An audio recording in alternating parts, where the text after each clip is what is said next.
交通補貼計劃最新調整，由2025年6月開始，交通補貼計劃嘅補貼領取門檻會由每月公共交通實際開支400蚊提升至500蚊，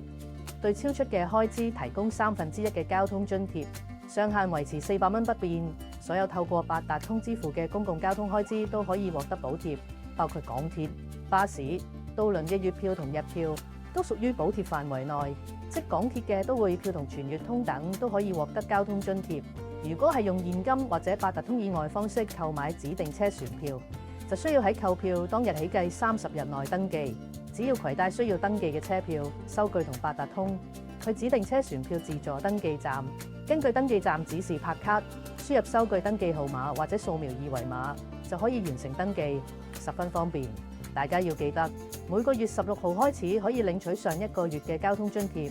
而領取補貼嘅限期係3個月。如果超過3個月仲未領取，咁嗰一期嘅乘車津貼就冇辦法攞得返。